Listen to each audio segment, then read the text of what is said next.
कलाम खुदा को आज जो हम सीखेंगे, हम देखेंगे कि क्या खुदा कदूस का कलाम हमें ये सिखाता है कि मसाया जो हैं वो खुदा हैं।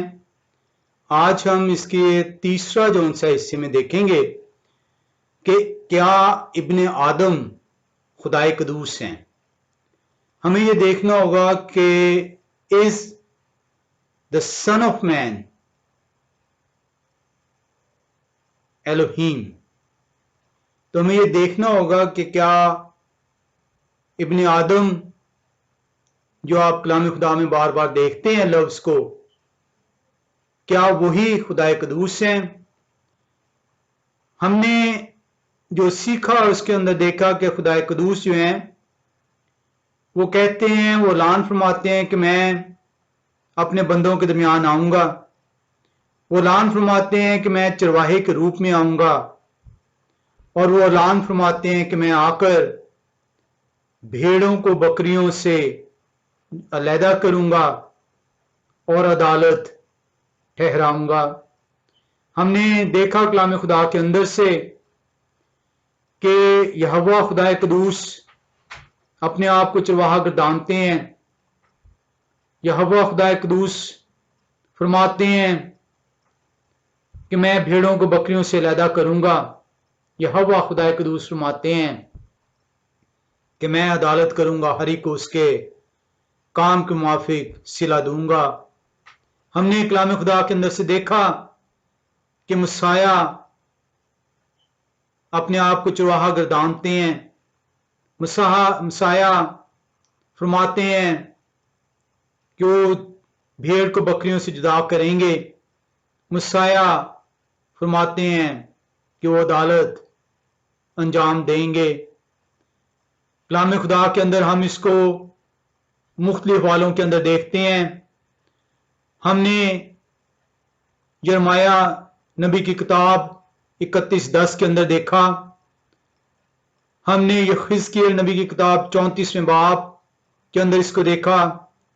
आए हम एक दफा फिर से 34वें बाब की 7वीं आयत में देखें और देखें कि यहोवा खुदा कदूस क्या फरमाते हैं।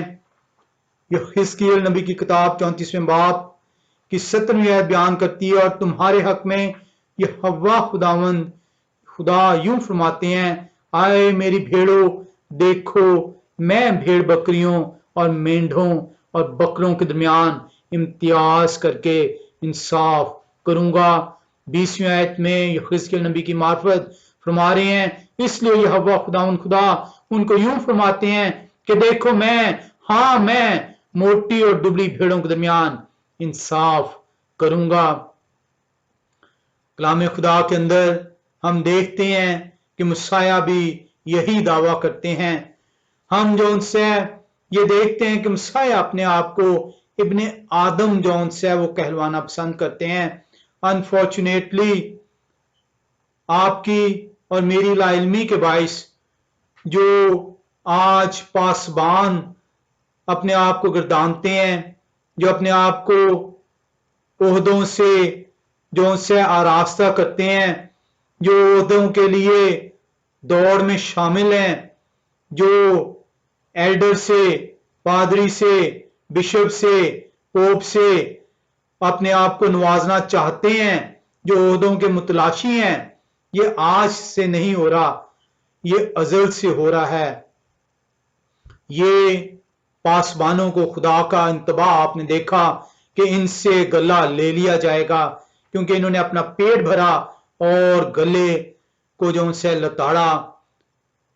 इसीलिए यहोवा खुदा कदूस फरमाते हैं कि मैं आऊंगा और अपनी भेड़ों को मैं खुद चराऊंगा, मैं उन्हें रास्ता करूंगा और उन्हें अलहदा करूंगा। मैं अपना गला इन पासबानों से, इन ताजरों से ले लूंगा। मसाया अपने आप को बारहा इब्ने आदम कहते हैं। अफसोस कि हम इब्ने आदम को ना जान सके। अफसोस हम इब्ने आदम के लफ्ज से नावाकिफ ठहरे। हमने इसे पढ़ा, हमने इसे सुना, लेकिन इसे समझने की तौफीक ना की, जुस्तजू ना की।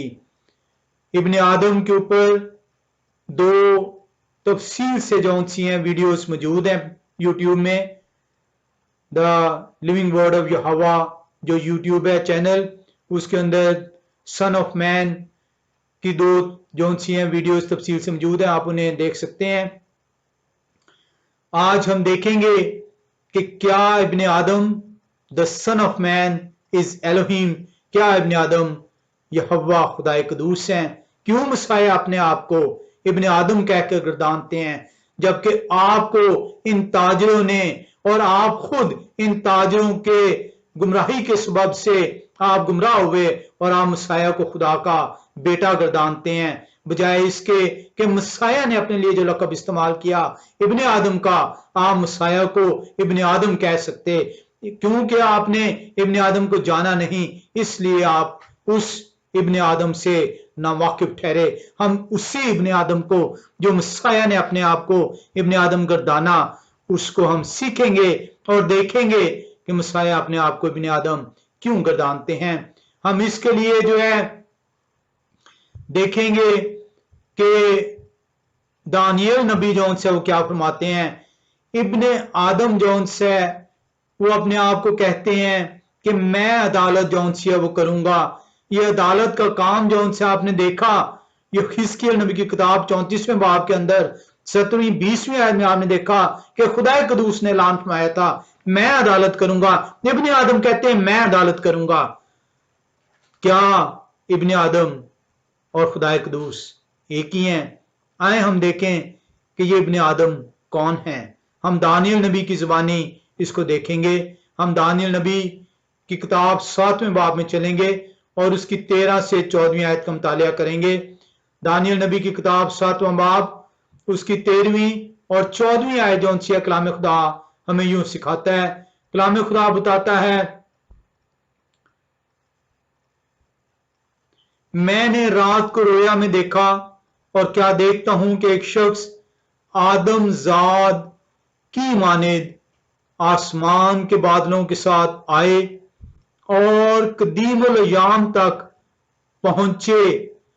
वो उन्हें उनके हुजूर लाए और सल्तनत और हशमत और ममलकत उन्हें दी गई ताकि सब लोग और उम्मतें और अहले लुत्फ उनकी खिदमत गुजारी करें। उनकी सल्तनत अब्दी सल्तनत है जो जाती ना रहेगी और उनकी ममलकत लाजवाल होगी। दानियल नबी कह रहे हैं 7वें बाब की 13वीं आयत में कि मैंने रात को रोया में देखा। दानियल नबी रोया देख रहे हैं। दानियल नबी विजन जो उनसे देख रहे हैं और वो कह रहे हैं, यहां पे वो कहते हैं मैं और क्या देखता हूं कि एक शख्स आदमजाद की मानिद, आदमजाद जैसा दिखाई दे रहा है। आदमजाद नहीं है लेकिन उन जैसा दिखाई दे रहा है। वो आम आदमजाद नहीं है, वो आम इंसान का बच्चा नहीं है, वो आम इंसान नहीं है, उन जैसा है। Like son of man. और वो कैसा है son of man? He is like a son of man. He seems to be a human. वो इंसान दिखते हैं, वो आदमजाद की मानिद हैं, वो आम आदम नहीं है, वो आम आदमजाद नहीं है। दानियल नबी वाजे तौर पे बता रहे हैं। वो कह रहे हैं कि एक शख्स आदमजाद की मानिद आसमान के बादलों के साथ आए। उनकी सवारी बादल हैं। वो जो आदमजाद की मानिद हैं वो बादलों पर सवार हैं। वो कोई घोड़े पे नहीं सवार।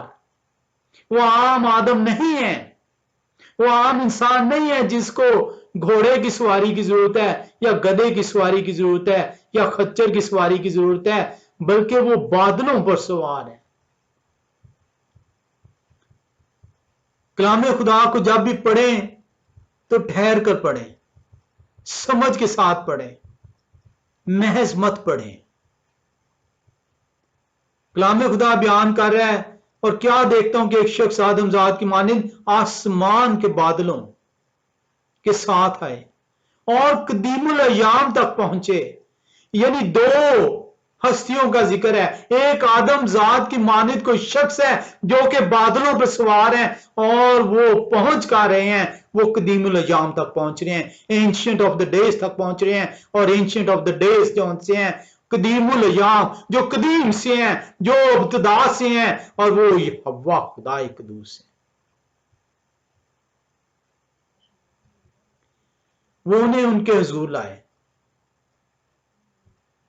अब वो आदमजात की मानिद एक शख्स हैं, लाइक सन ऑफ मैन, जो कि बादलों पर सवार हैं, और वो पहुंचते हैं एंशिएंट ऑफ द डेज। और वहां पे होता क्या है वो 14वीं आयत बयान करती है। लिखा हुआ है, और सल्तनत और हशमत और ममलकत उन्हें दी गई। वो जो कदीमुल अय्याम है, जो इब्तिदा से हैं, वो सल्तनत, हशमत और ममलकत उस आदमजात की मानिद शख्स को दे देते हैं, ताकि सब लोग और उम्मतें और अहले लोग तो उनकी खिदमत गुजारी करें। क्यों दी गई है? ताकि तमाम दुनिया के लोग, एक कबीला नहीं, एक कौम नहीं, कुछ कौमें नहीं, ताकि सब लोग और उम्मतें, एक उम्मत नहीं। तो ये कोई आम इंसान नहीं जिसकी खिदमत गुजारी के लिए सब उम्मतें, सब ममलकतें और अहले लुग़त, जितनी ज़बानें बोलने वाले लोग हैं, उनकी खिदमत गुजारी करें। और जो सल्तनत, जो ममलकत, जो हशमत उन्हें दी जा रही है, उनकी सल्तनत अबदी सल्तनत है, उसका इख्तिताम नहीं है। ये कोई आम इंसान की सल्तनत नहीं है जिसका अरूज हुआ और फिर जवाल हो गया। कितने इंसानों की सल्तनतों का अरूज हुआ और जवाल हुआ। रोमन सल्तनत का अरूज और जवाल, यूनानी सल्तनत का अरूज और जवाल, इस्लामी सल्तनत का अरूज और जवाल। ये कोई इंसानी सल्तनत नहीं है। ये ऐसी सल्तनत है जो कि अब्दी सल्तनत है, और अब्दी सल्तनत तमाम कौमों, ममलकतों, अहले लुगत के ऊपर कायम की जा रही है, जो जाती ना रहेगी और उनकी ममलकत लाजवाल होगी। अब दानियल नबी ने यह विजन हमें बताई है। दानियल नबी की किताब 7वें बाब की 13 से 14वीं आयत। अब यहां पे जो लफ्ज इस्तेमाल हुआ है, खिदमत गुजारी करेंगी, ये उर्दू में लफ्ज जो खिदमत गुजारी है, ये इब्रानी जुबान का लफ्ज, उसकी स्ट्रॉन्ग कंकॉर्डेंस है हेज 6399, 6399। और जाएं और जाकर ये देखें कि ये जो जिसका तर्जमा उर्दू में किया गया है खिदमत गुजारी, ये इब्रानी जुबान का लफ्ज पिलाख है। और पिलाख जो उनसे सिर्फ और सिर्फ क्रिएटर की सर्विंग के लिए इस्तेमाल होता है। और ये जो लाइक सन ऑफ मैन है, आदम जात की मानिद है, ये उनके लिए इस्तेमाल हो रहा है कि उनकी जो है सर्विंग की जाएगी। इंग्लिश में इसको सर्व कुछ ट्रांसलेशन ने किया है, और कुछ जगह पे इसको वर्शिप। इसका जब इब्रानी जुबान में जाते हैं, आप देखते हैं, तो ये खुदाए कदूस के लिए, उनकी खिदमत गुजारी के लिए, उनकी वर्शिप के लिए, उनकी सर्विंग के लिए ये लफ्ज इस्तेमाल होता है, पिलाख। तो दानियल नबी तो बड़ा वाज़ेह तौर पे आपको बता रहे हैं कि ये कोई आम शख्स नहीं है, ये आदमजात की मानिद हैं, आदमजात जैसे दिखाई दे रहे हैं, लेकिन उनसे बहुत बड़े हैं। वो इसलिए बड़े हैं कि वो बादलों पर सवार होके जा रहे हैं। कभी किसी इंसान को आपने बादल पर सवार होते देखे? कभी किसी इंसान को आपने देखा कि उसे तमाम अहले लोग, तमाम ममलकतें, तमाम कौमें उनकी खिदमत गुजारी पर ममूर कर दी जाए और उनकी सल्तनत का आखिर ना हो? 14वीं आयत आपको बयान करिए, ये सन ऑफ मैन है कौन? लिखा है कि तमाम ममलकतें, तमाम कौमें, तमाम अहले लोग उनकी खिदमत गुजारी करेंगी। देखो ना, सर्व हिम, प्लाह, सर्विंग, वर्शिपिंग। किसकी वर्शिप की जाती है? माबूद की वर्शिप की जाती है।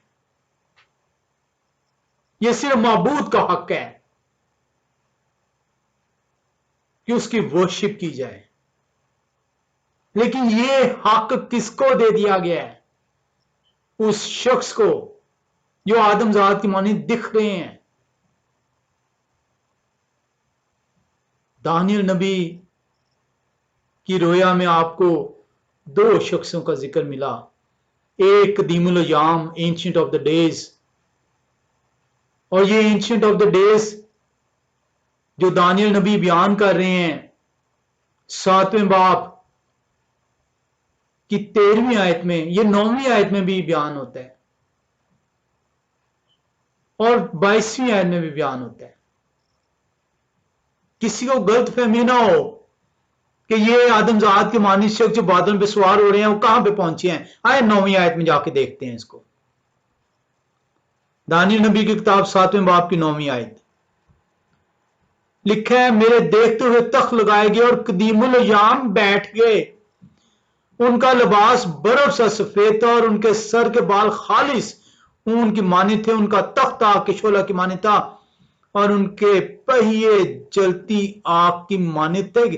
तो कदीमुल अय्याम आपको दानियल नबी बता रहे हैं कि वो कौन है। वो यहोवा खुदाए कदूस है, माबूद है। और यहोवा खुदाए कदूस कहते हैं, मैं अपना जलाल किसी को नहीं दूंगा और अपनी हमद किसी के लिए रवानी रखूंगा। ये अपना जलाल, अपनी हमद एक आदमजात जैसे शख्स को वो दे रहे हैं। 22वीं आयत में हम देखते हैं, जब तक कदीमुल अय्याम ना आए और हक ताला के मुकद्दसों का इंसाफ ना किया गया। वो आना किसने? कदीमुल अय्याम ने आना है।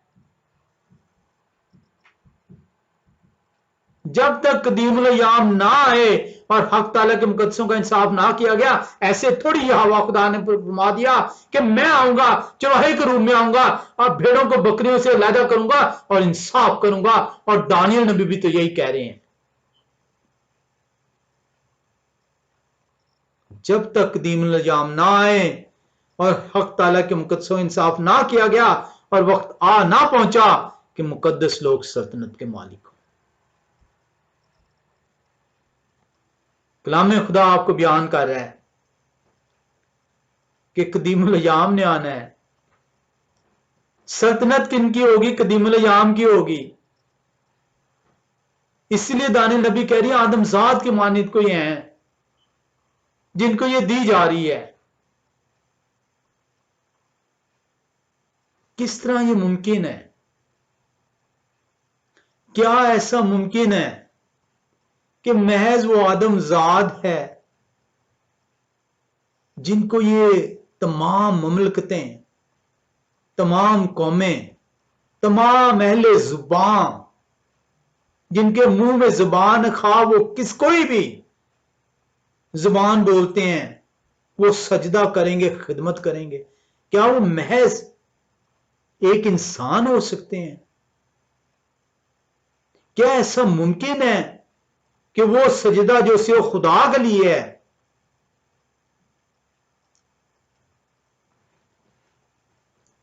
वो इंसान को सौंप दिया जाए? क्या आदमजाद की मानी जो शख्स है वो सिर्फ आदम है? वो क्या सिर्फ इंसान है? क्या ये कुफर नहीं है कि एक इंसान को सजदे के लिए कह दिया जाए?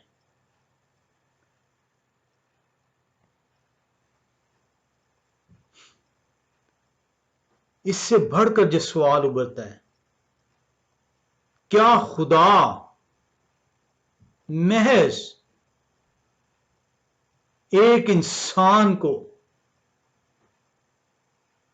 खुदा गर्दान सकते हैं कि लोग उन्हें सजदा करें, उनकी खिदमत करें? क्योंकि इब्ने आदम को जाना नहीं। और जानते कैसे?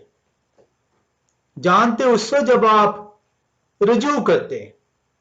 और रुजू कहां पे करते? जब आप इन पासबानों के पास नहीं जो अपना पेट भर रहे हैं, जो आपके चंदे और आपकी दह यकियां लेकर आपको खुश कर रहे हैं कि सलामती से चली जा, सलामती हो तुझ पर। जब आप खुदा की तरफ रुजू करते तो खुदा आपको तरबियत देते और समझाते कि इब्ने आदम कौन है। ऐसा मुमकिन नहीं कि खुदा अपने कहे से फिर जाएं, वो अपना जलाल किसी और को दे दें, वो अपनी हमद खुद ही मूर्तों के लिए रवा कर रखें। क्या कोई शख्स आज तक किसी भी मजहब से हो, किसी भी मजहब का नबी, किसी भी मजहब का रसूल आज तक यह दावा कर सका हो कि वो इब्ने आदम है?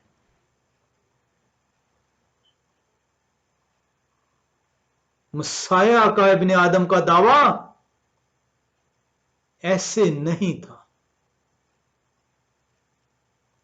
आज तक एक नबी, एक रसूल किसी भी कौम से, किसी भी मजहब का यह दावा नहीं कर सका कि मैं इब्ने आदम हूं। मसाया ने कहा, बार बार कहा, मैं इब्ने आदम।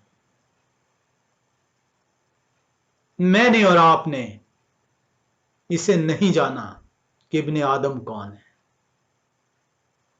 कलाम तो बड़ा वाज़ेह बताता है इब्ने आदम कौन है।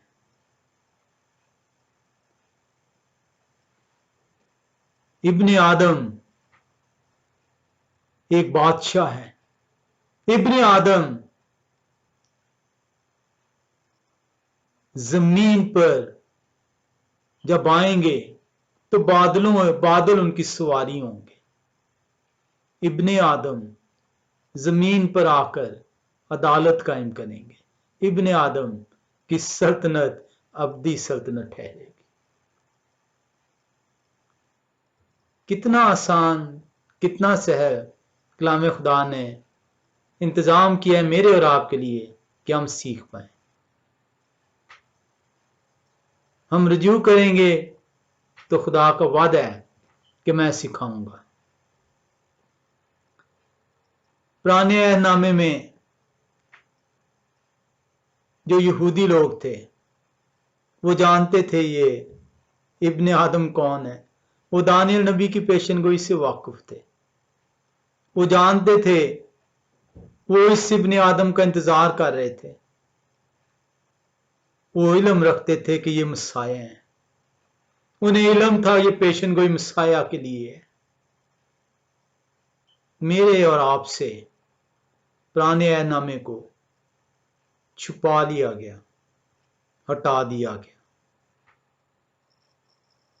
आपने अपनी उम्र गवा दी लेकिन कलाम की तरफ रुजू नहीं किया।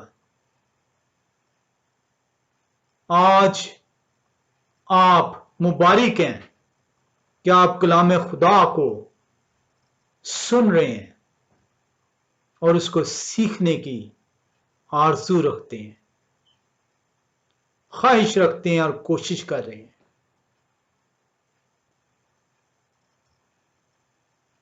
कलाम खुदा के अंदर एक भी शख्स,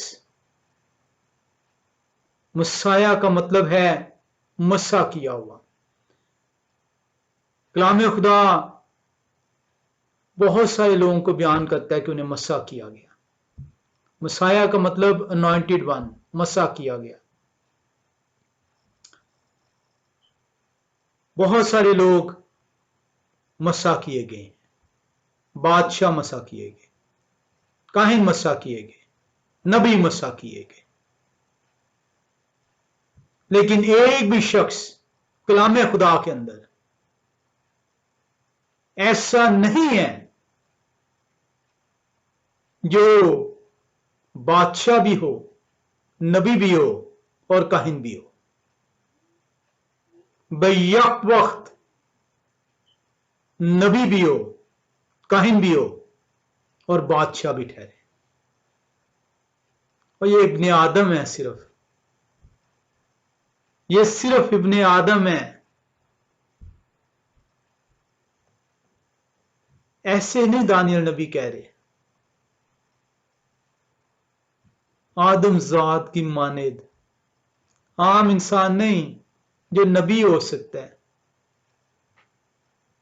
जो बादशाह हो सकता है, जो काहिन मुकर्रर किया जा सकता है। और ये तो तीनों हैं, बादशाह भी हैं, काहिन भी हैं और नबी भी हैं। ये कुछ और ही है, ये आदम जात की मानीद है। और इसीलिए यहूदी लोग जब दानियल नबी की ये रोया आती है तो ये तकरीबन 400 BC का अरसा है, और उस वक्त से यहूदी लोग मुसाया की इस पेशन गोई का बेसब्री से इंतजार कर रहे हैं कि खुदा आएंगे, उनको निजात देंगे, भेड़ों को बकरियों से अलहदा करेंगे, शरीरों की अदालत कायम होगी और वो उनके साथ अब्दी सल्तनत में ठहर पाएंगे। ऐसे नहीं वो मसाया से जुजबुज होते थे, वो तो इंतजारी में थे कि मसाया आ रहे हैं, वो तो इंतजारी में थे उस सल्तनत में शामिल होने की।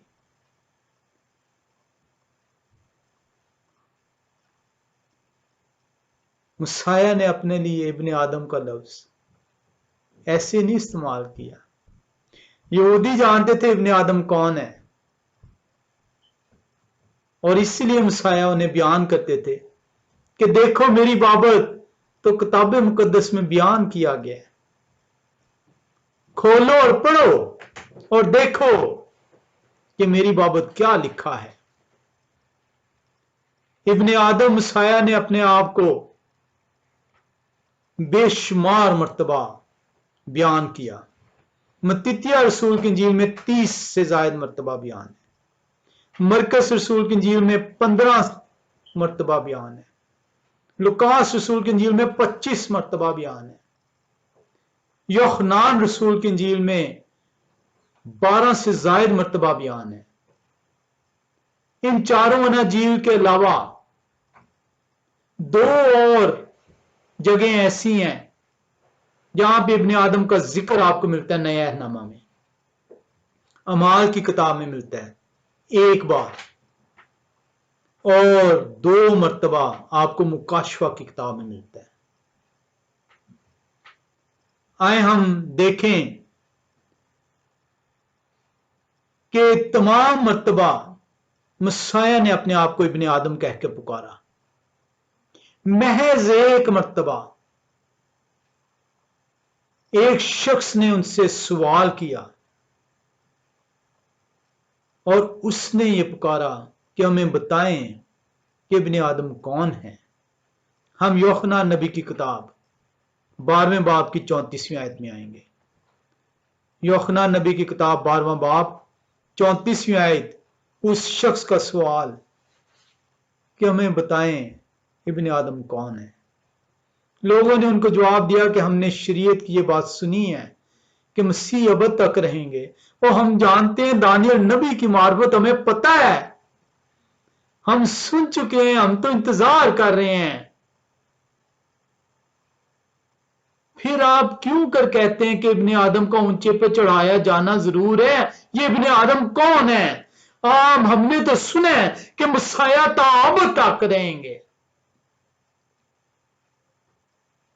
उनकी सल्तनत अबदी होगी। सवाल करने वाला शख्स कलाम खुदा से वाकिफ जरूर है, उसने पढ़ा जरूर है, उसे इल्म जरूर है, वो ये जानता है कि मसाया इब्ने आदम है। वो ये जानता है कि इब्ने आदम जो है बादलों के साथ आ रहे हैं। वो जानता है कि वो इंसाफ करने आ रहे हैं। वो जानता है कि उनकी अदालत कायम होनी है और उनकी सल्तनत ताअबदी है। वो सवाल करता है मसाया से कि हमने तो ये सुना है, हमने तो ये पढ़ा है, हमने तो ये समझा है कि मसाया की सल्तनत अबदी है। इब्ने आदम का वो जिक्र कर रहे हैं कि इब्ने आदम की सल्तनत तो अबदी है। तो फिर आप क्यों कहते हैं कि इब्ने आदम का ऊंचे पे चढ़ाया जाना जरूर है? आप बताएं कि इब्ने आदम कौन है। ये वो वाहिद मर्तबा है जब मसाया के अलावा एक शख्स ये सवाल करता है। जैसा कि मैंने जिक्र किया कि मसाया अपने आप को इब्ने आदम कह के पुकारते हैं, और चारों नजील के अलावा अमाल की किताब 7:56 के अंदर अगर आप देखें तो वहां पे एक दफा इन चारों नजील से हटकर इब्ने आदम का लफ्ज इस्तेमाल हुआ है, और मुकाशवा की किताब में 2 मरतबा इस्तेमाल हुआ है। हम मुकाशवा की अमाल की किताब 7:56 में आएंगे। अमाल 7वां बाब 56वीं आयत कलाम खुदा में यूं सिखाता है। स्टिफनस पुकार के कह रहे हैं, कहा कि देखो मैं आसमान को खुला और इब्ने आदम को खुदा की दाहिनी तरफ खड़ा हुआ देखता हूं। मैं देखता हूं इब्ने आदम जो है खुदा की दाहिनी तरफ खड़े हैं। स्टिफनस रूह की पुकार से पुकार उठते हैं। रूह ने जुम्बिश देता है स्टिफनस को, और वो पुकार उठते हैं कि मैं आसमान को खुला और इब्ने आदम को खुदा की दाहिनी तरफ खड़ा देखता हूं।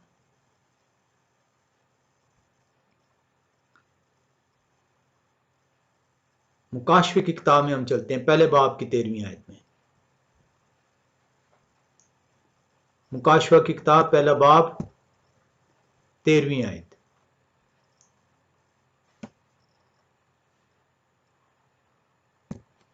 और उन चिरागदानों के बीच में आदम जात सा एक शख्स जो पांव तक का जामा पहने और सोने का सीना बंद सीने पर बांधे हुए थे। उनका सर और बाल सफेद ऊन बल्कि बर्फ की मानी सफेद थे, और उनकी आंखें आग के शोला की मानी थी। मुकाशवा की किताब पहला बाब 13वीं और 14वीं आयत उस इब्ने आदम का हुलिया बयान कर रही हैं। आए दानियल नबी की किताब 7वें बाब की 9वीं आयत में देखें, वो हुलिया बयान है। क्या बयान हो रहा है? मेरे देखते हुए तख्त लगाएगा और कदीमुल याम बैठ के, उनका लिबास बर्फ सा सफेद और उनके सर के बाद खालिस ऊन की मानी थे।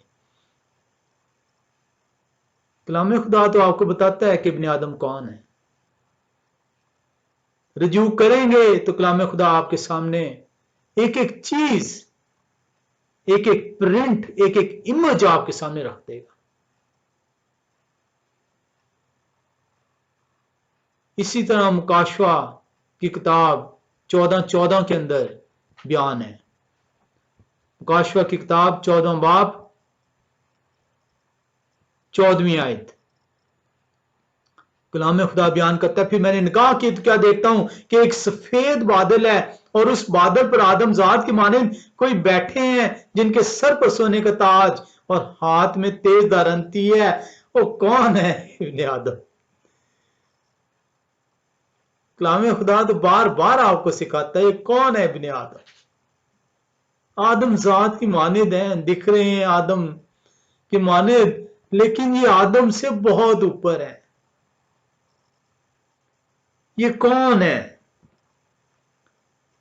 जिनका हुलिया बयान किया गया, जिनका इमेज बयान किया गया, जिनकी डिविनिटी बयान की गई है, जिनकी अथॉरिटी बयान की गई है। और क्या आपको चाहिए? क्यों नहीं आपको अंदाजा होता कि मसाया क्यों अपने आप को इब्ने आदम कहकर पुकारते हैं? जो जानने वाले हैं वो जानते हैं, वो जानते हैं कि इब्ने आदम कौन है। ऐसे नहीं यहूदी जुजबुज होते थे, और वो कम से कम जब अपनी हैकल में जाते थे, जब वो सिनेगॉग्स में जाया करते थे, जब वो किताबें मुकद्दस खोलकर पढ़ी जाती थी, तो वो कम से कम घड़ियों को नहीं देख रहे होते थे,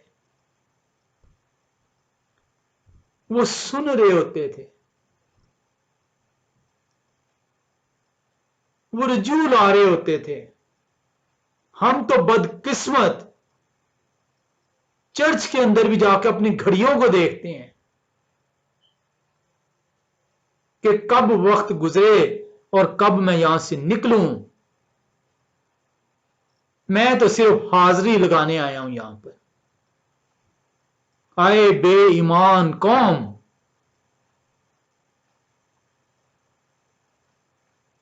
अपने आप को संवार।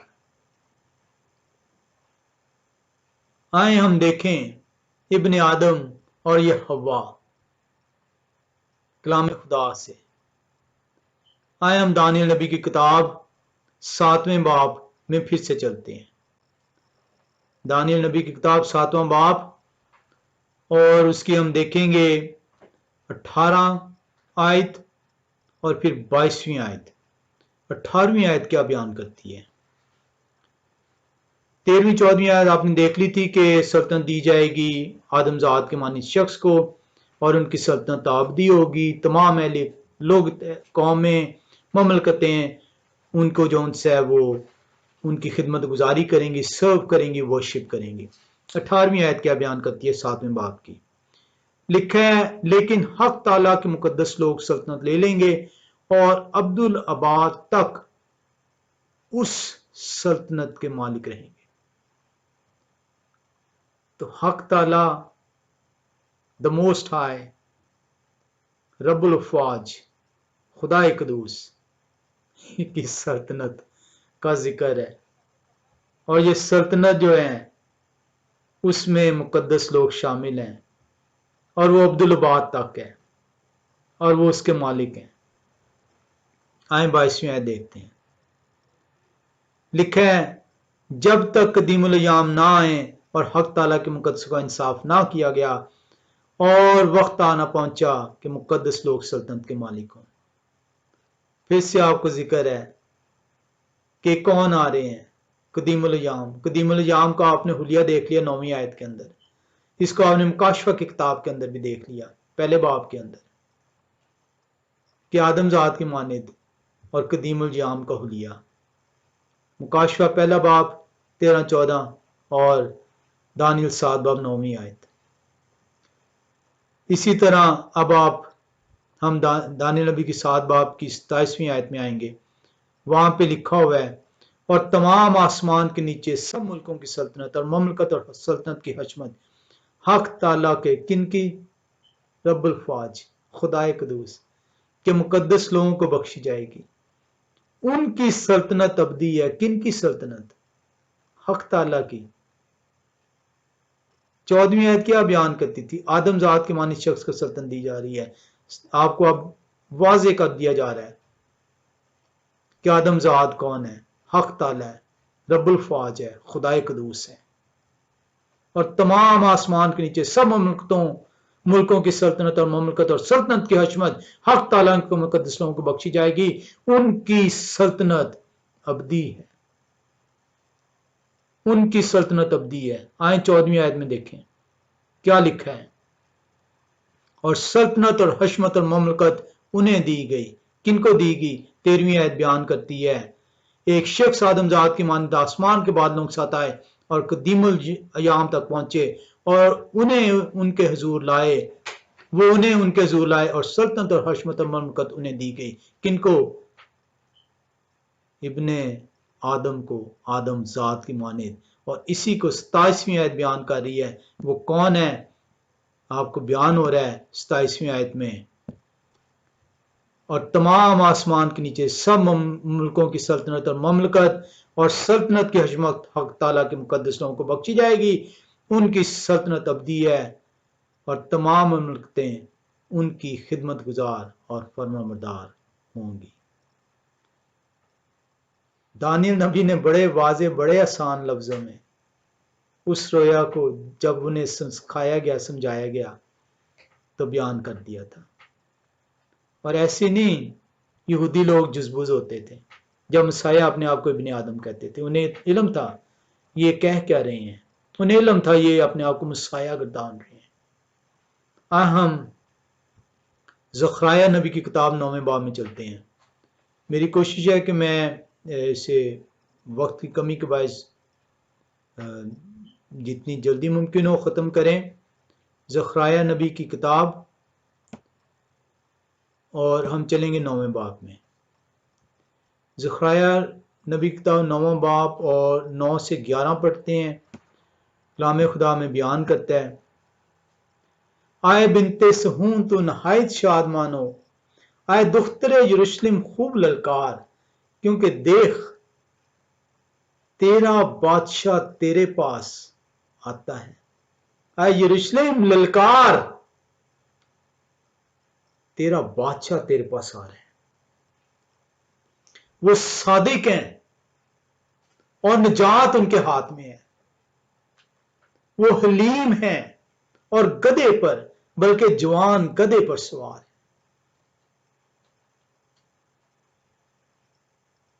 किन के मुतालिक है? कौन यरूशलेम में दाखिल हुए तो गधे पर सवार थे, जवान गधे पर सवार थे। कौन खुशी से ललकार उठा, होशाना होशाना।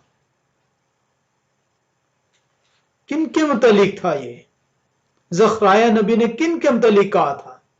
आए बिनते सहून तो नहायत शाद मानो, आए दुख्ते यरूशलेम खूब ललकार, क्योंकि देख तेरे बादशाह तेरे पास आते हैं।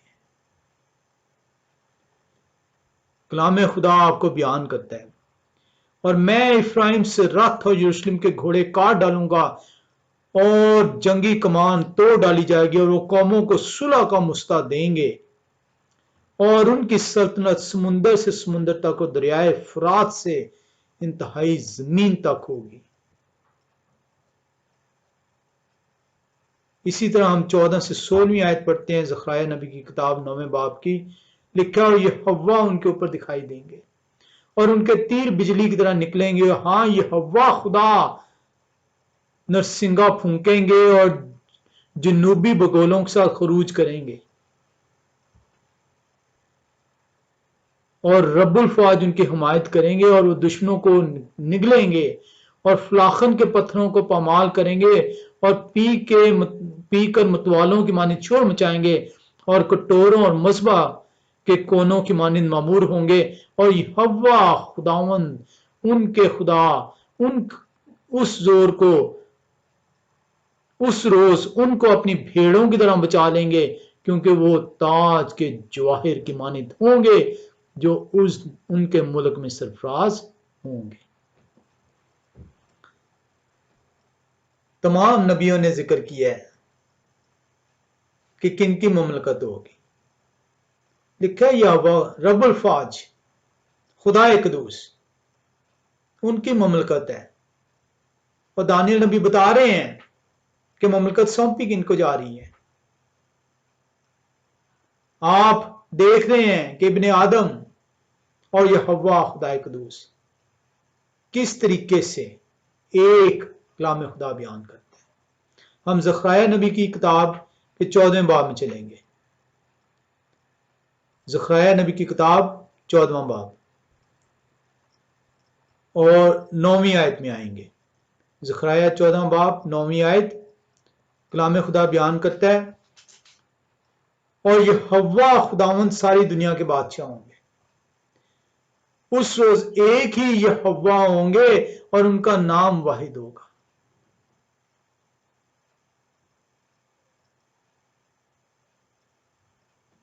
तमाम दुनिया की ममलकतें, हशमतें, अहले लुग़त आएंगे और खिदमत गुजारी करेंगे। किनकी? जिनको ये सल्तनत बख्शी जाएगी। किनको? आदमजाद के मानंद कोई शख्स है। और ज़करिया नबी बता रहे हैं वो आदमजाद कौन है। वो कह रहे हैं 9वीं आयत में, और ये हव्वा खुदावंद सारी दुनिया के बादशाह होंगे। कलाम खुदा तो आपको बयान करता है। इसी तरीके से हम 16 से 17वीं आयत में आएंगे 14वें बाब की। बेशुमार हवाले हैं, मैं सारे एक सारे तो नहीं पढ़ सकता। ज़करिया नबी की किताब 14वां बाब 16 से 17वीं आयत। और यरूशलेम से लड़ने वाली कौमों में से जो बच रहेंगे साल बसाल रब्बुल फवाज को सजदा करने। ओ भाई, किनको? जौन सा दानियल नबी कह रहे थे कि तमाम कौमें आएंगी और खिदमत गुजारी करेंगी। ज़करिया नबी बयान कर रहा है वो कौन है। और यरूशलेम से लड़ने वाली कौमों में से जो बच रहेंगे साल बसाल रब्बुल फवाज को सजदा करने और ईद ख़याम मनाने को आएंगे। और ईद ख़याम आपको दी गई है जब खुदा का खैमा इंसानों के दरमियान मौजूद होगा और लोग ईद मनाएंगे। ऐसे नहीं ईद ख़याम दी गई। ये इसी महीने के आखिर में आने वाली ईद ख़याम, ये प्रैक्टिस के लिए आपको दी गई है ताकि आप खुशकिस्मत ठहरें और उस ईद में प्रैक्टिस कर शामिल हो सकें।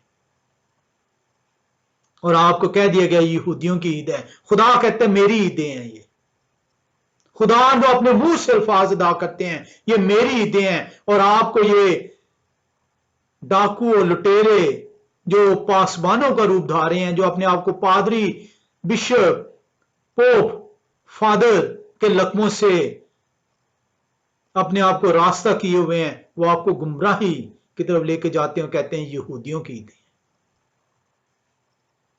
पढ़े हैं बार की किताब 23वां बाब, देखें कि वहां पे खुदाए कुदूस अपने मुंह से कहते हैं जिन मजमों का ऐलान, जिन ईदों का ऐलान तुम्हें करना होगा, मेरी वो ईदें ये हैं।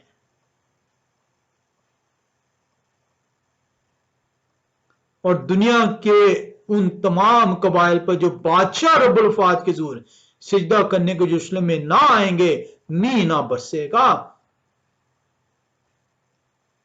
आए हम देखें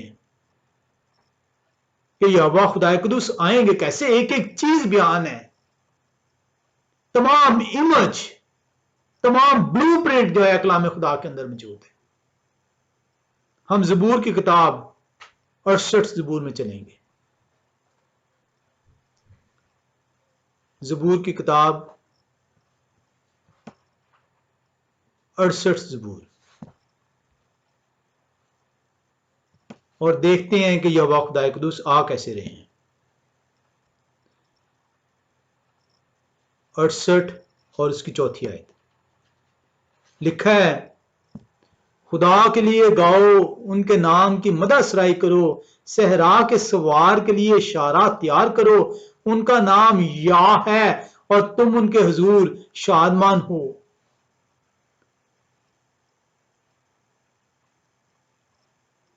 राहें अपनी तैयार करो, आपके बादशाह आने वाले हैं। उनका नाम या मुख्तसर तौर पे जब नज़मों के तौर पे लिखा जाता था, गीतों में लिखा जाता था, तो यहूदी लोग या हव्वा की जगह या लिख देते थे। इसी तरह ज़बूर 104 में हम चलेंगे और पहली 3 आयात को देखेंगे। ज़बूर 104 और पहली 3 आयात। कलाम खुदा बयान करता है,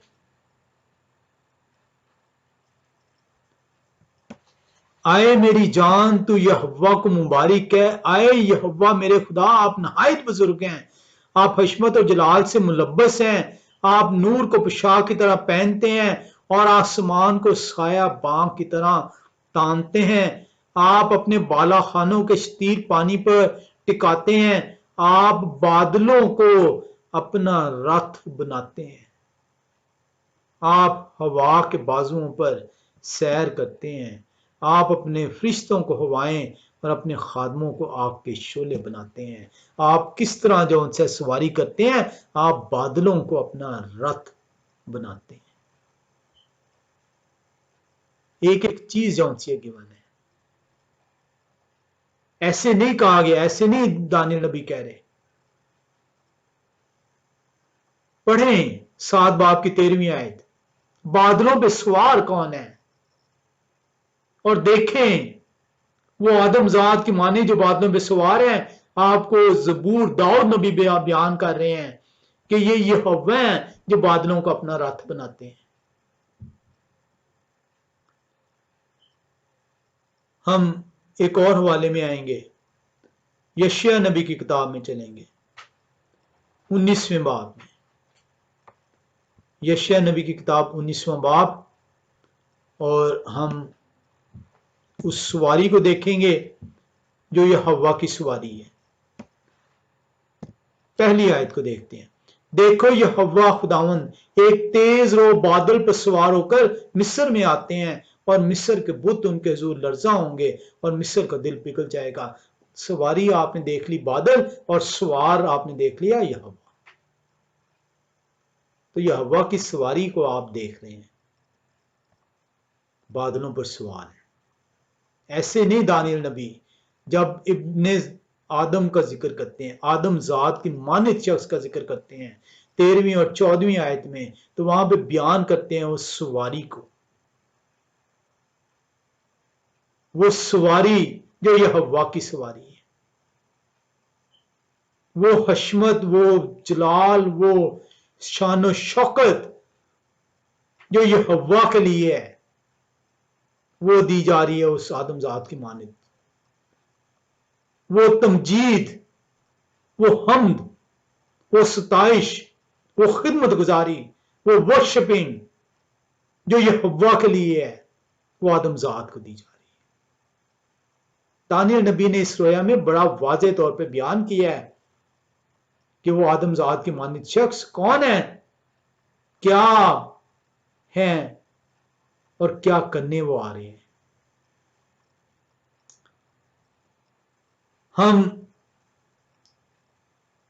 मैं मजीद आपका जो है टाइम जो है मुझे अगर आप दीजिए, सिर्फ 10 मिनट और दीजिए, मैं इसको जो से क्लोज अप करूं। हम चलेंगे मरकज़ रसूल की इंजील 14वें बाब की 61वीं आयत में। मरकज़ रसूल की इंजील 14वां बाब और 61वीं आयत। कलाम खुदा में यूं सिखाता है,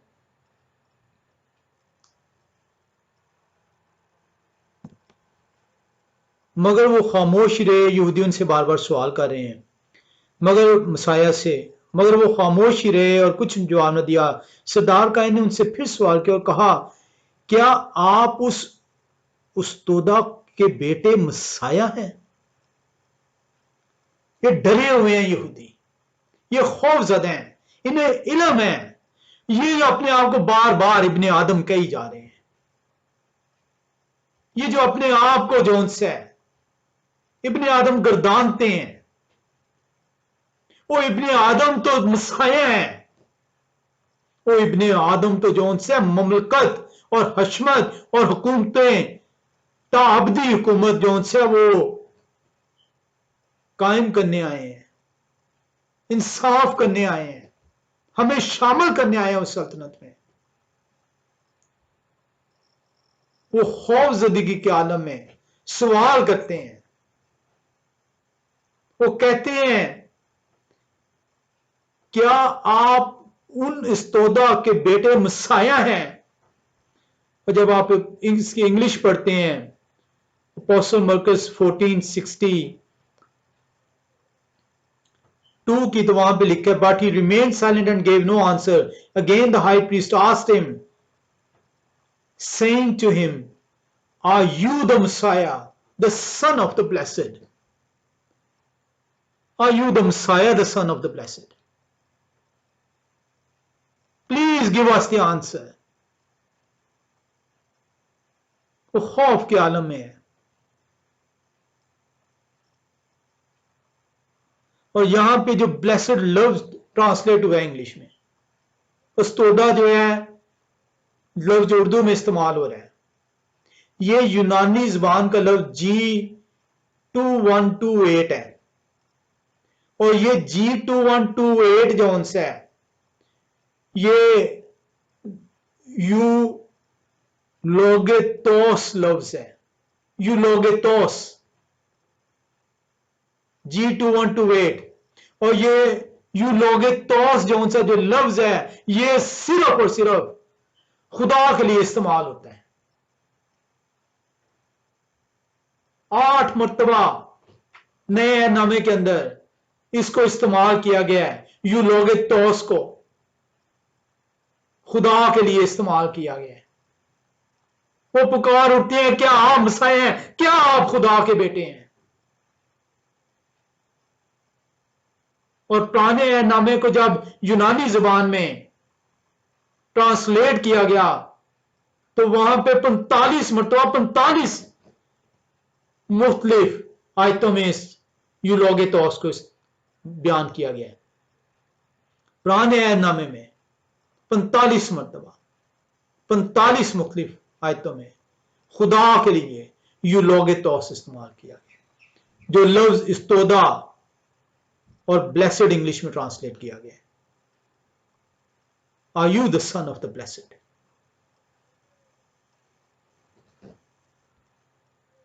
मसाया से सवाल किया जा रहा है, मसाया से कहा जा रहा है, हमें बताएं कि क्या आप हैं वो, क्या आप मसाया हैं? और मसाया अपनी खामोशी तोड़ देते हैं। और जैसे मसाया खामोशी तोड़ते हैं, सरदार काहिन अपना गिरेबान चाक कर देते हैं। सरदार काहिन मसा किए हुए, उन्हें अलो नहीं था, उन्हें इजाजत नहीं थी कि उन कपड़ों को जो वो पहने हुए हैं, वो गमगीनी की हालत में अपने गिरेबान को चाक करें। सिर्फ और सिर्फ खुदा कदूस की तरफ से सरदार काहिन के लिए यह हुक्म था कि तू गिरेबान को चाक उस वक्त कर सकता है जब कुफर सुनेगा।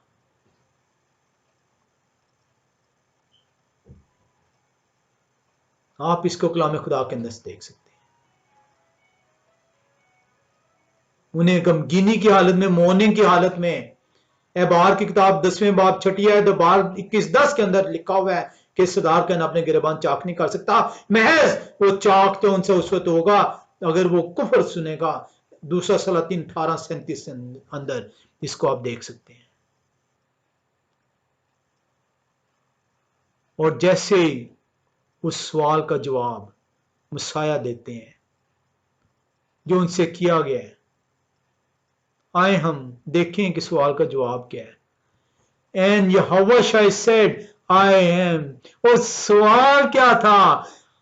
सवाल था, are you the Messiah? Messiah कहते हैं, आई एम, मैं हूं। Are you the Messiah, the son of the blessed? Urdu में देख लेते हैं। यहोवा शाह ने कहा, हां मैं हूं। और सिर्फ इतना नहीं कहा कि मैं हूं, तुमने मुझसे पूछा है ना, तो सुनो मैं हूं। ऐसे नहीं उन्होंने अपना गिरेबान फाड़ा। और तुम इब्ने आदम को ना सिर्फ मैं हूं, बल्कि तुम इब्ने आदम को कादे मुतलक की दाहिनी तरफ बैठे। किसने कहा था मैं देखता हूं इब्ने आदम आदम जात की मानित को कादे मुतलक की दाहिनी तरफ बैठे? स्टिफनस ने आपने देखा था कलाम खुदा के अंदर अमाल की किताब में। और आसमान के बादलों के साथ आते देखोगे। इसी चीज का तो यहूदी इंतजार कर रहे थे कि आदमजात के मानित शख्स बादलों की सवारी करते हुए आएंगे, ममलकतें दी जाएंगी, खिदमतें उनकी होंगी, वर्शिप उनके लिए मुकर्रर की गई है और दालत वो करेंगे और उनकी सल्तनत का खात्मा ना होगा।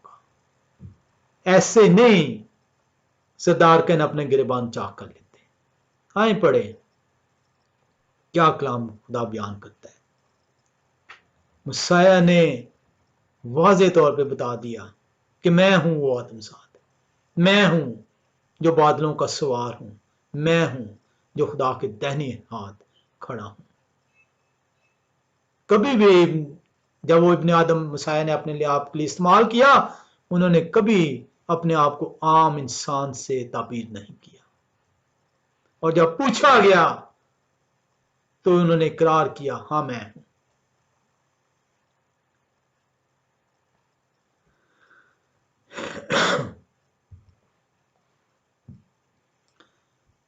शागिर्द उन्हें सजदा करते हैं। आप देखते हैं, मेरे पास वक्त नहीं है, हवाला मैं आपके लिए छोड़ देता हूं। जब वो मसलूब होते हैं और मसलूब होने के बाद दफन होते हैं और मुर्दों में से जी उठते हैं और आसमान पर उठाए जाते हैं, लुकास रसूल की इंजील 24वें बाब की 50 से 52वीं आयत में जाएंगे तो वहां पे आप देखते हैं कि शागिर्द उन्हें सजदा करते हैं।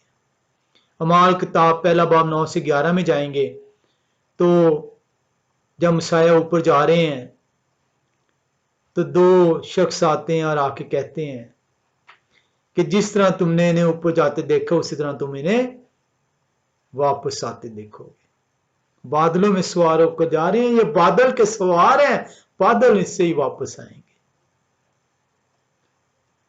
कलाम खुदा आपको बयान करता है कि बादलों का सवार कौन है। हम जो उनसे आज यहीं तक इसको ख़त्म करते हैं, हमें वक्त की किल्लत के बायस इसको आज ख़त्म करना पड़ रहा है।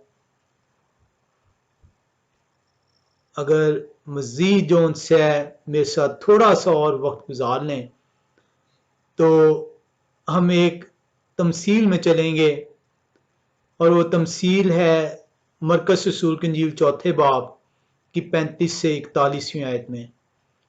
मरकज़ रसूल की इंजील 4 बाब 35 से 41वीं आयत। ये तमसील में आपको आप इसको हवाला दे दिया है, आप इसको पढ़ लीजिएगा।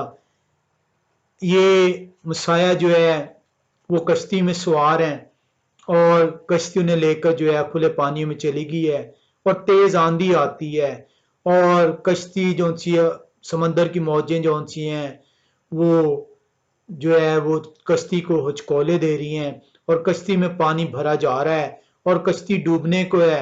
और शागिर्द मसाया को जो वो सो रहे हैं उठाते हैं और उनसे कहते हैं, उन्हें कहते हैं, आए उस्ताद, क्या आपको फिक्र नहीं कि हम हलाक हुए जाते हैं। शागिर्द नहायत खौफजदा हैं उस तूफान की वजह से, उस तूफानी लहरों की वजह से, उस तेज हवाओं की वजह से। कश्ती में पानी भर चुका है और मुसाया को वो झंझोड़ते हैं, उठाते हैं जो सो रहे हैं सुकून के साथ, आए उस्ताद हमें बचा लें, हम डूबे जाते हैं, हम हलाक हुए जाते हैं। और देखें मुसाया उठते हैं, हवा और पानी को डांटते हैं और कलाम खुदा बयान करता है, लिखा है उन्होंने उठकर हवा को डांटा और पानी से कहा साकत हो, थम जा। बस हवा बंद होगी और बड़ा अमन हो गया। और वो शागिर्दों से कहते हैं तुम क्यों डरते हो? क्या अभी भी नहीं जानते मैं हूं कौन? और 41वीं आयत आप पढ़ेंगे, आप हैरान रह जाएंगे। ये तमसील आपने बड़ी दफा सुनी, बड़ी दफा पढ़ी। आज खुदा का शुक्र, आज आप सीखेंगे इसको। और वो नहाए डर गए और आपस में कहने लगे ये कौन है कि हवा और पानी भी उनका हुक्म मानते हैं। शागिर्दों का सवाल, ये कौन है? ये कौन है कि हवा और पानी भी हुक्म मान रहे हैं? शागिर्द जानते हैं ये कौन है, शागिर्दों को समझ आ गई है ये कौन है। मैंने और आपने इस तमसील को आज तक सिर्फ पढ़ा और सुना। ये सवाल को हम सीख ही नहीं पाए, समझ ही नहीं पाए कि शागिर्द, तूफान थम चुका है, हवा बंद हो चुकी है, वो साख्त हो गई है, जिससे वो खौफ ज़दा थे, वो खौफ का आलम उनसे दूर हो चुका है। इसके बावजूद अब वो नहायत और डर गए हैं। हालांकि उन्हें खुश होना चाहिए था, हालांकि उन्हें शादमान होना चाहिए था, लेकिन वो कलाम खुदा बयान करता है वो नहायत डर गए हैं, वो मजीद खौफजदा हो गए हैं। वो कहते हैं वो ये कौन है? वो जान गए हैं ये कौन है। वो इसलिए खौफजदा है, वो इसलिए खौफजदा नहीं है कि हवा थम गई है, वो इसलिए खौफजदा नहीं है कि लहरें जो उनसी हैं वो थम गई हैं। वो इसलिए खौफजदा है, वो जान गए हैं कि उनका रबी, उनका उस्ताद यहोवा उनके दरमियान में मौजूद है। आए हम देखें कि कलाम खुदा क्या ऐसा ही बयान करता है। हम ज़बूर की किताब 65वां ज़बूर और 7वीं आयत में आएंगे। ज़बूर की किताब 65वां ज़बूर और 7वीं आयत।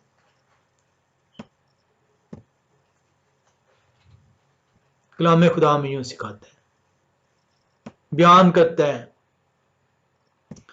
आप समुंदर के और उनकी मौजों के शोर को और उमतों के गामों को माकूफ कर देते हैं। आए यहोवा, ये आप हैं जो समुंदर की मौजें आपका हुक्म सुनती हैं। आप समुंदर के और उनकी मौजों के शोर को और उमतों के हंगामों को माकूफ कर देते हैं। यहोवा, शागिर्द ऐसे नहीं खौफजदा हो गए, उनके सामने यहोवा खड़े हो गए। हम एक और ज़बूर में आते हैं, ज़बूर 89 की 9वीं आयत।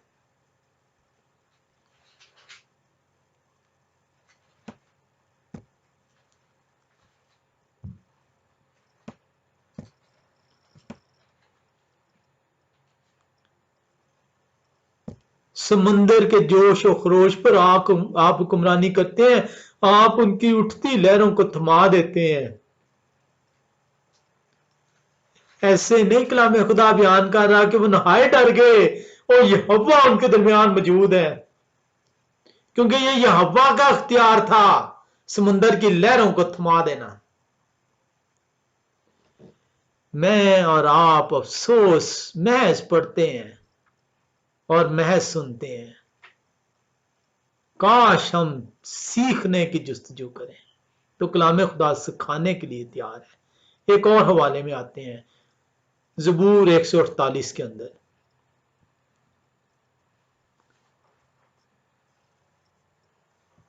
ज़बूर 148 और 4 से 8वीं आयत का मुतालिया करेंगे। आए फलक अल फलाक, उनकी हमद करो, और आप भी आए फजा पर के पानी, ये सब यहोवा खुदावंद के नाम की हमद करें, क्योंकि उन्होंने हुक्म दिया और ये पैदा हो गए। कौन? फजा, फलक।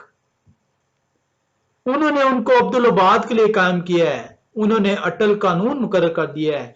जमीन पर से यहोवा खुदावंद की हमद करो, आए अस्तहाओ और अब और सब गहरे समुद्रों, आए आग और ओलो, आए बर्फ और कोहर, आए तूफानी हवा जो उनके कलाम की तामील करती है। सिर्फ समंदर नहीं, हवा भी। तो उन्होंने उठ के हवा और पानी दोनों को डांटा है, और ये वाहिद एक ही हस्ती जिनका वो हुक्म मानती है, क्योंकि उस हस्ती ने उनको पैदा किया है, बनाया है, इसलिए वो हुक्म मानती हैं। ऐसे नहीं वो डर के शक, ऐसे नहीं वो खौफजदा हो। क्या लिखा है मरकस रसूल की इंजील 14वें बाब,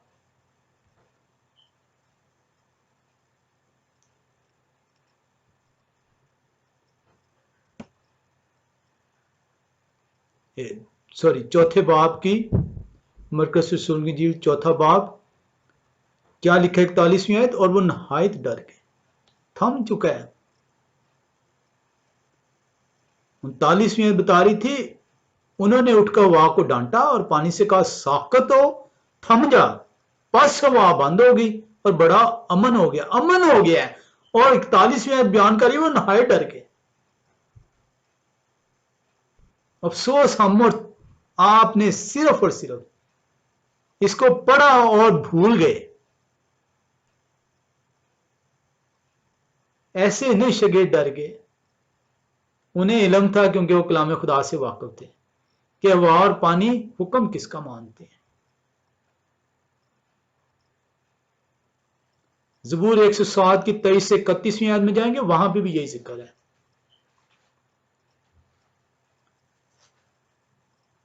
कलाम खुदा आपको बयान करता है कि इब्ने आदम साया अपने आप को क्यों गर्दान देते, क्योंकि इब्ने आदम का इमेज, का हुलिया, का अख्तियार वही है जो ये हव्वा खुदाए कदूस का अख्तियार बयान किया गया। ये हव्वा खुदाए कदूस का अख्तियार है कि हवा और पानी को डांटें, हुक्म दें और उनका हुक्म माने। इब्ने आदम जब हुक्म देते हैं तो हवा और पानी थम जाते हैं, साख्त हो जाते हैं। वो हुक्म देते हैं और हुक्म की तामील होती है। इंसान के हुक्म से कुदरत नाशना है, खुदा के हुक्म को कुदरत कबूल करती है। खुदा कदूस का शुक्र है कि हमें तौफीक बख्शते हैं कि हम सबत के दिन उनकी हज़ूरी में बैठ सकें, सुन सकें, पढ़ सकें और समझ हासिल करने वाले ठहरे। खुदा कदूस आप सबको तौफीक बख्शें कि आप खुदा के लिए वक्त मखसूस करें और उनकी हज़ूरी में ठहरें, ताकि वो अपने वादे के मुताबिक अपनी हिकमत आपके ज़हनों में डालने वाले ठहरें। खुदा आप सबको बरकत दें। आमीन।